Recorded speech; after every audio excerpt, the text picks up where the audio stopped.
Hey, shalom, shalom, Shalom. shalom lakam, which is peace unto you all. Anach nawaha ibar sha'aleh, with the Hebrew Israelites coming to you week in and week out through the spirit and power of Yahweh Bahasham, Yahweh Shai, to preach to you so-called Negroes, Latinos, Native Americans, West Indians, Haitians, and Israelite foreigners. Nachamatam kaya hamalakata shemayim kwara, repent ye for the king with the is at hand.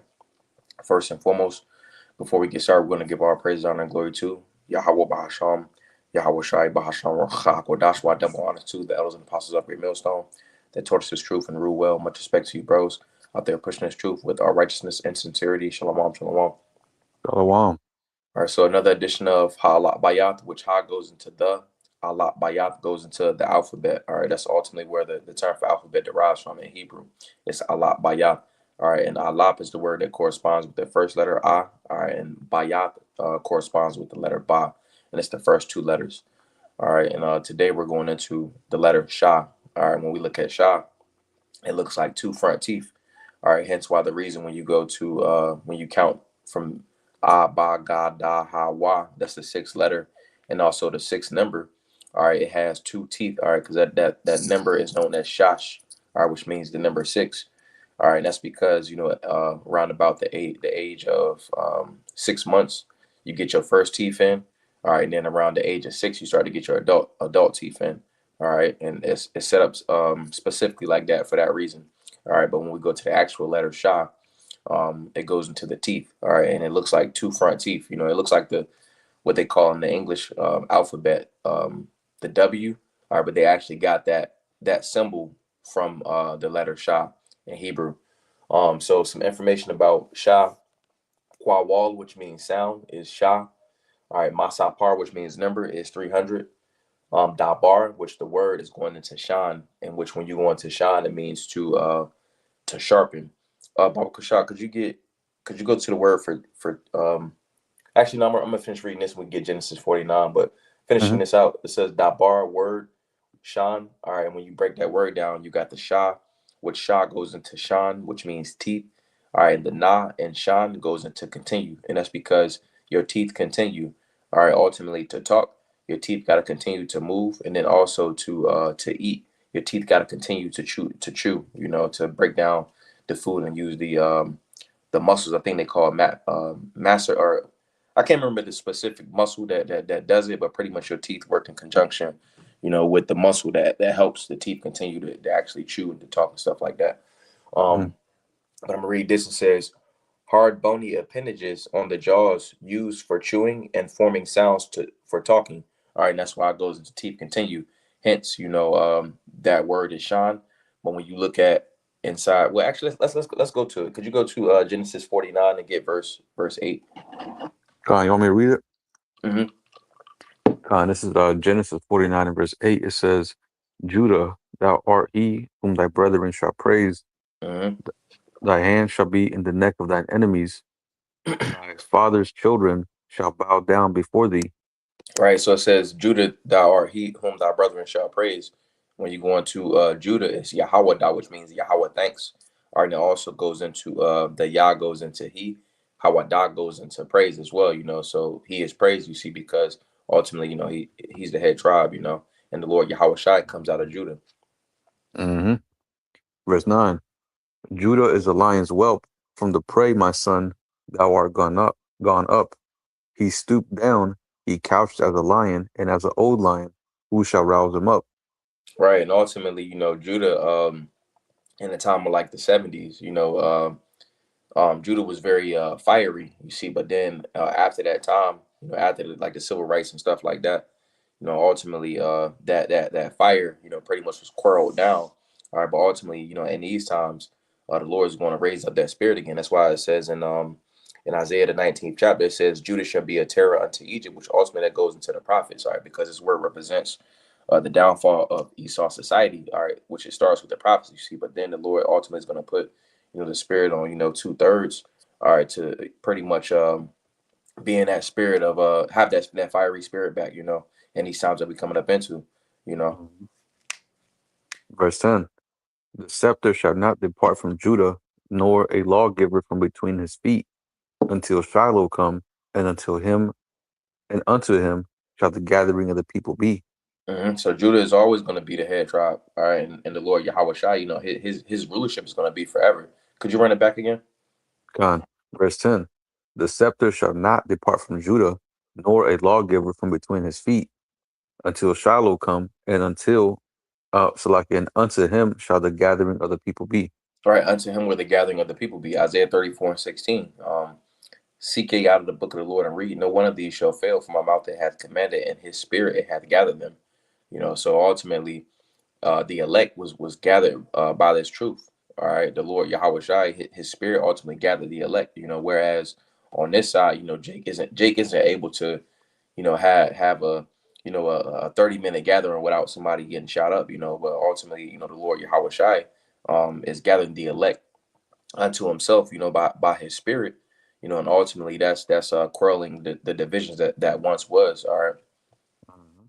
going into how the scriptures go into that middle wall of partition being broken down. Right, right. And there's also what Ezekiel 37, you know, talking about northern and southern kingdom coming together. That's all part of those curses pretty much departing from us, written in what Deuteronomy, um, what is it, 28, Hmm. all those curses, pretty much being lifted up off of us, right? One of those curses, is that evil eye, so like it says, it says, and unto him shall the gathering of the people be. And who is that? That's first and foremost starting off with the elect, right? But you got it, bro. Kind you keep reading now. Verse 11, binding his foal unto the vine and his ass's colt unto the choice vine. He washed his garments in wine and his clothes in the blood of grapes. Right, and it said the ass is caught. That prophecy was fulfilled in Zechariah the ninth chapter and the ninth verse. The Lord came lowly on that ass is caught. Then it said Hmm. he washed his blood in the blood of grapes. Isaiah 63 and verse 1. I'm gonna get that real fast. This is Isaiah chapter 63. All right, and we'll get let me see, Isaiah 63, and we'll get verse 1, and it says, who is this that cometh from Edom with dyed garments from Basra? This that is glorious in his apparel, traveling in the greatness of his strength. I that speak in righteousness, mighty to save. You see, because um the Lord Yahweh Shai, he's gonna be, destroying the hegemonies of Esau, Edom. That's who represents Edom. All right, and Basra pretty much is a capital city or a chief city in Edom. It says this that is glorious in his apparel, because before he came lowly and humble on the ass's colt. You see, but now he's coming back in his majestic form. He's going to be riding on the Father's ship. That's why it says traveling in the greatness of his strength. I that speak in righteousness, mighty to save. Because Lord Yahweh Shai is coming back to deliver the elect. All right. It says, wherefore art thou red, and thy apparel and thy garments like him that treadeth in the wine fat? It says, I have trodden the winepress alone, and of the people there was none with me, for I will tread them in mine anger, and trample them in my fury, and their blood shall be sprinkled upon my garments, and I will stain all my raiment. So that's symbolic of all the bloodshed that the Lord Yahweh Shai is coming back to do. And it's not talking about actually being stained, with the garments. That's a similitude, for how much bloodshed is going to be done by a concurrent job with the chariots, all right, and the ICBMs, destroying the hegemonies of Esau, Edom, all right, the heathen in two-thirds, Hmm. but chiefly Esau, Edom, because he's the spearhead of these operations that's, taking place upon the planet Earth currently. Come on. Hey, But may I get a precept for you? yeah, you got it. This is Jeremiah 30 and verse 16. It says, therefore, all they that devour thee shall be devoured, and all thine adversaries, every one of them shall go into captivity, and they that spoil thee shall be a spoil, and all that prey upon thee will I give for a prey.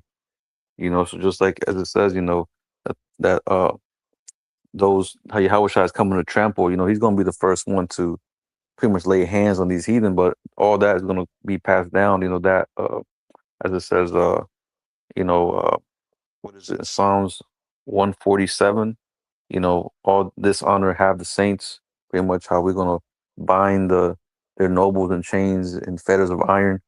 We're gonna pretty much possess them as our inheritance, but also, we're gonna execute judgment, execute um, punishments upon the people, right? And that's all gonna be done by the hands of the elect. First and foremost with the elect, but all of Israel is gonna have you know, that power over the heathen. You know, you got it. Okay. Um, that's a spirit, because ultimately when we go into the word for Shah, it goes into Marita. It says Shah, Shan, the teeth. They represent something that's sharp to press because when you talk, or excuse me, when you eat, you press down with your teeth, and then it says to devour, because the teeth devour food, they consume food, So you can read down to verse 12, Baba Kasha. God, Genesis 49 and verse 12, it says, "His eyes shall be red with wine, and his teeth white with milk." And when your eyes are, red from wine, then, pretty much the Lord, drank wine. He liked to drink wine. It says, in his teeth white with milk. Because when you go into actual teeth are white. I'm gonna get this quick preset real fast. This is give me a second. This is Ezekiel. Hold on, or Amos chapter 4 and verse 6, and it says Amos chapter 4 and verse 5, and it says and offer a sacrifice of thanksgiving with leaven, and proclaim and publish the free offerings. For this liketh you, O ye children of Yasharallah, saith the Lord power. And I also have given you cleanness of teeth in all your cities, and want of bread in all your places. Yet have ye not returned unto me, saith the Lord. Now I'm going to get this in the NLT.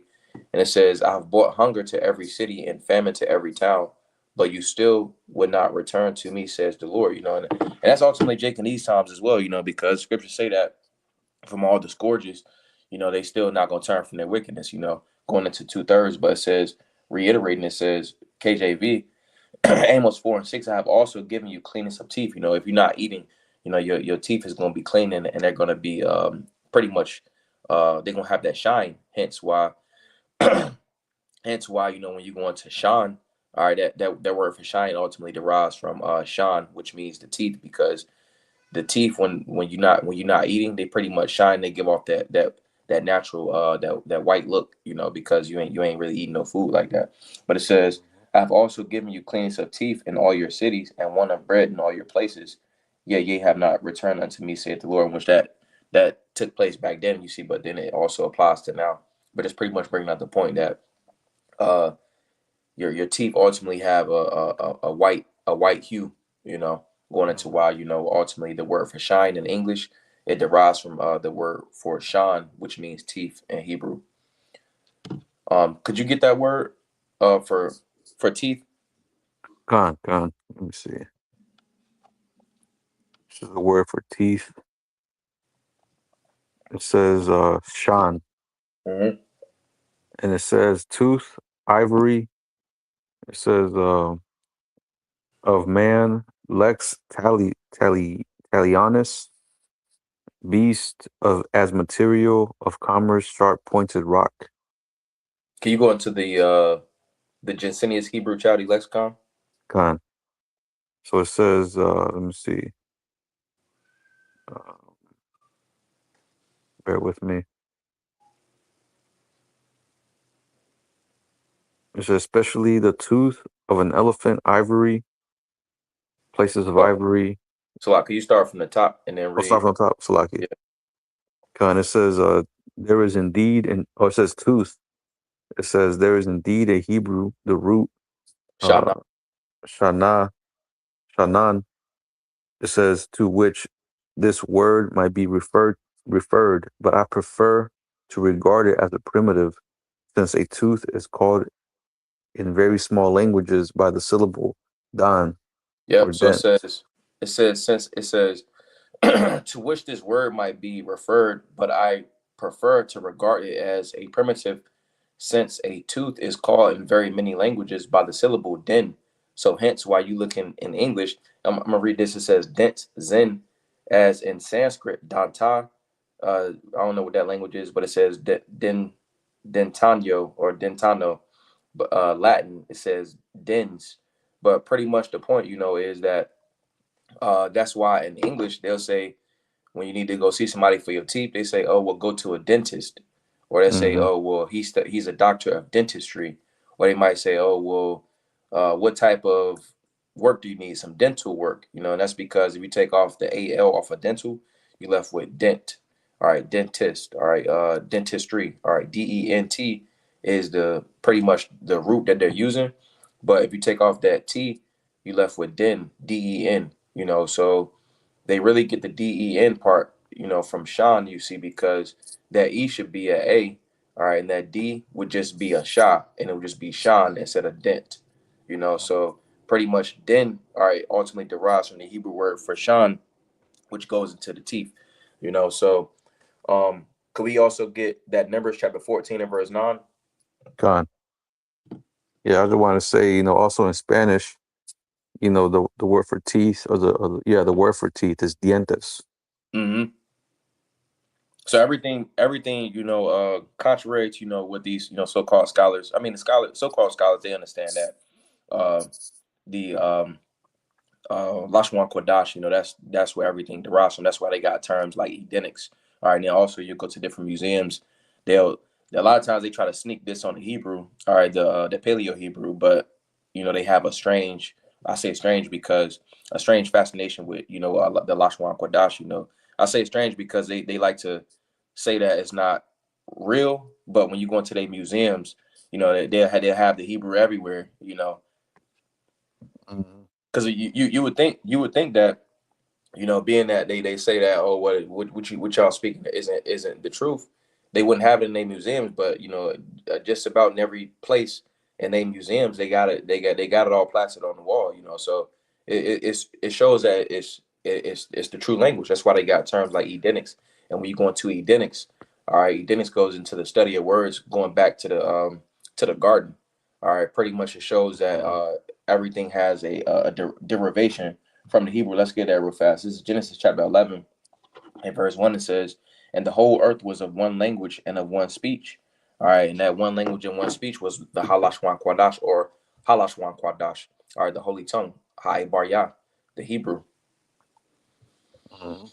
Yeah, and if they went, I just want to add, and if it wasn't really, you know, if it was, if all these languages weren't derived or like you mentioned, based off of some of the Hebrew words, or really a lot of the Hebrew words, then Yeah, all of them. yeah, pretty much all of them. Well, yeah, all of them, I should say.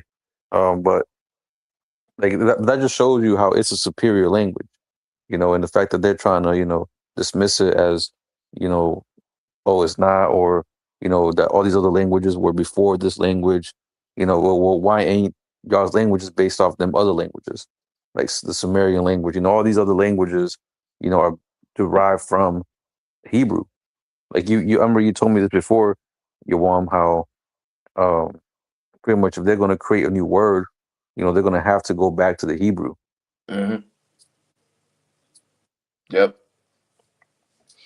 Um, Yeah, the precept. I had that Numbers 14 if you wanted it. Combo Kusha. This is Numbers 14 and verse 9. It says, "Only rebel not ye against the Lord, neither fear ye the people of the land, for they are bread for us. Their Right. defense is departed from them, and the Lord with us. Fear them not." So reading it again, Numbers 14 and 9. Only rebel not against the Lord, neither fear ye the people of the land, for they are bread for us. Their defense is departed from them, and the Lord is with us. Fear them not. All right, I'm gonna get this word for bread. All right, and what do you do with bread? All right, you ultimately eat bread. So it says lacham. It says bread. It says give me a second. That's why the word for bread goes into lacham, and then also the word for war is malachama, or lachama, which means to fight, or lacham also goes into fight. You see, because bread means to devour. And the thing about Hebrew is it's very poetic. So something that's a regular word like bread.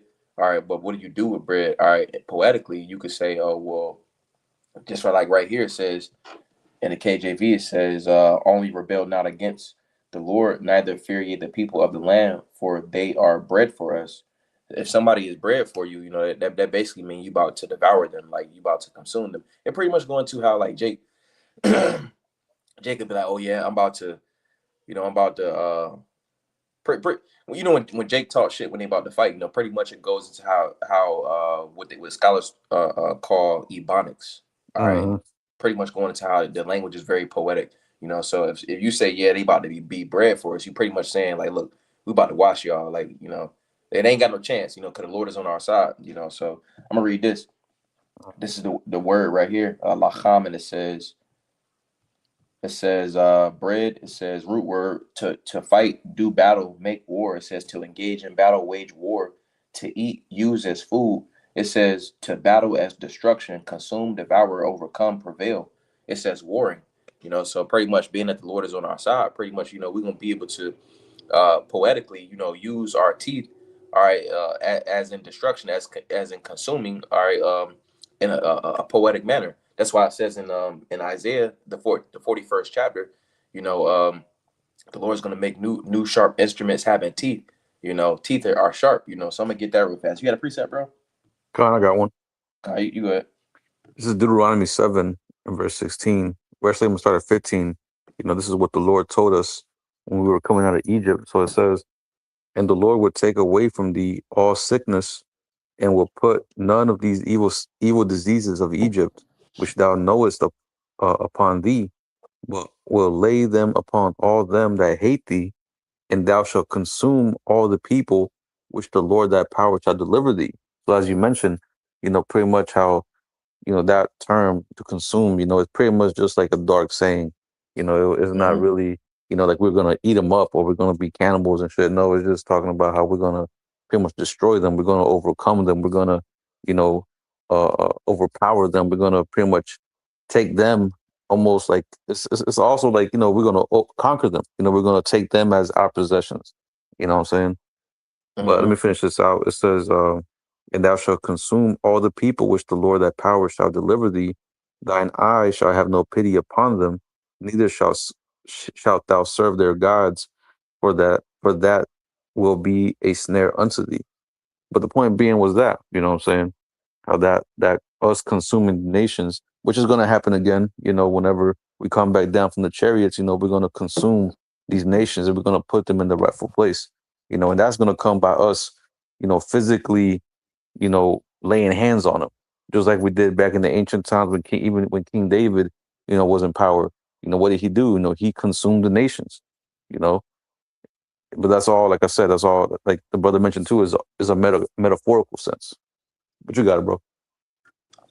God in Isaiah chapter 41 and verse 14, it says, "Fear not, thou worm Jacob, and ye men of Yasharallah, I will help thee," saith the Lord, "and thy Redeemer, the Holy One of Israel." You know, so ultimately, it says to fear not, all right, because the Lord ultimately is going to help us. You know, the Lord is our strength. All right, reading it again, it says, "Fear not, thou worm Jacob," and a worm is a defenseless creature.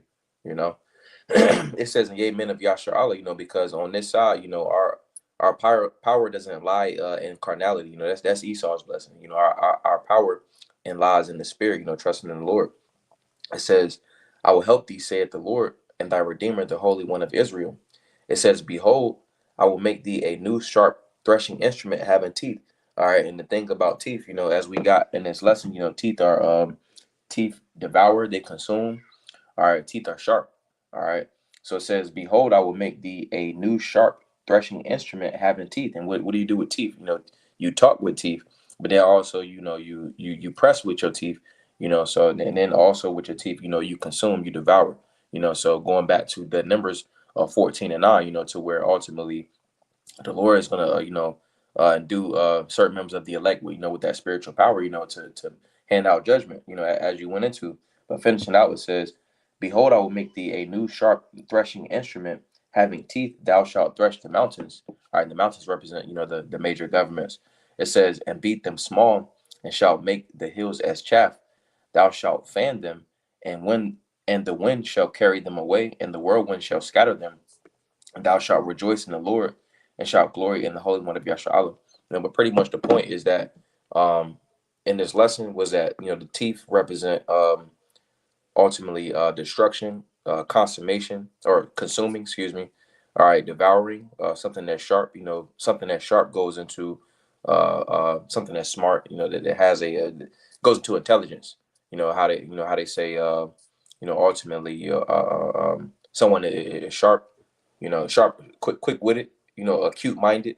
All right. It also goes into that, the root word shanan. It means to inculcate, to teach something, you know. But Shan goes into the number 300. All right. It goes into press. It goes into devour. It goes into consume. And it also goes into the number 6, Shash. Because you got your two front teeth, but then also Shash, or first and foremost, Shash goes into the number 6 because around the age of 6 months, you get your first teeth. All right. Now around the age of 6, you start to get your adult teeth in. But that was pretty much all I had, bro. You had anything else? La, that was it. I don't want to Zaza about Naya Paulos with us a beautiful edification through the spirit. Wow, I don't want to Zaza. I thought you actually want to Wablo as well. You have a good day. Watch Shalom, which is peace to you all. Shalom, shalom. Shalom.